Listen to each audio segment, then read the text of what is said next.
আল্লাহর সৃষ্ট মহাবিশ্ব যে কতটা বিশাল, কতটা বড় তা আমাদের কল্পনার বাইরে।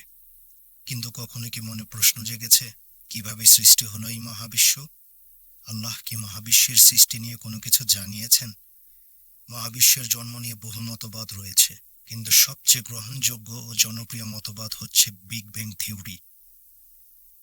এই থিওরি মতে মহাবিশ্ব অসীম ঘনত্ব, অসীম ভরের একটি বিন্দু ছিল। এরপর এই বিন্দু প্রচণ্ড পরিমাণে বিস্ফোরিত হয়ে চারদিক ছড়িয়ে যায়।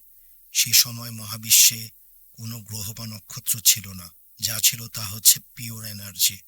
সেখান থেকে জন্ম নেয় পরমাণু, এরপর গ্রহ, নক্ষত্র, ছায়াপথ ইত্যাদি। 1929 সালে এডউইন হাবল সর্বপ্রথম দেখেন মহাবিশ্ব আসলে প্রসারিত হচ্ছে।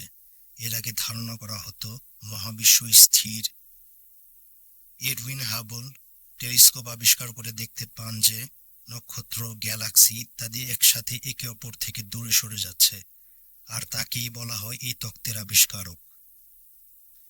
কিন্তু 1400 বছর আগে আল্লাহ কোরআনে বলেন, আমি আকাশমণ্ডলী নির্মাণ করেছি আমার ক্ষমতা বলে, আর আমি একে সম্প্রসারিত করছি।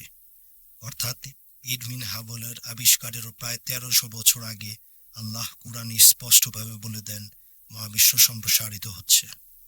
এডউইন হাবলের সম্প্রসারিত তত্ত্বের উপর ভিত্তি করে জর্জ লেমেত্রিক ভাবলেন, যেহেতু মহাবিশ্ব আরো সম্প্রসারিত হচ্ছে, তাই মহাবিশ্ব পূর্বে আরো কাছাকাছি ছিল, এবং এইভাবে পেছনে যেতে যেতে এমন এক সময় পাওয়া যাবে যখন মহাবিশ্ব একটি বিন্দুতে ছিল, আর সেই বিন্দুর ভর ও ঘনত্ব ছিল অসীম, এবং এক বিস্ফোরণের পর জন্ম নেয় মহাবিশ্ব। 1931 সালে তিনি প্রকাশ করলেন বিগ ব্যাং থিওরি, যা পরবর্তীতে স্টিফেন হকিংও সমর্থন করে।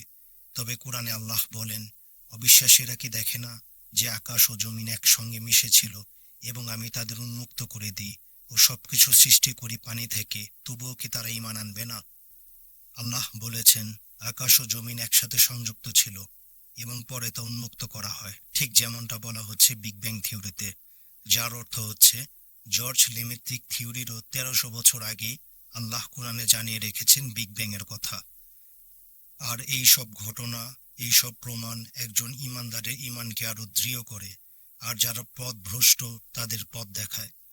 কোরআনের বর্ণিত এইসব বৈজ্ঞানিক নিদর্শন দেখেই ইসলাম গ্রহণ করেছেন বহু অমুসলিম বিজ্ঞানী।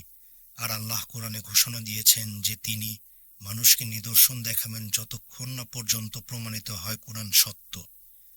আল্লাহ বলেন, আমি তাদের আমার নিদর্শন দেখাবো মহাবিশ্বের, এবং তাদের মধ্যে যতক্ষণ না তাদের কাছে পরিষ্কার হয় যে এটা সত্য।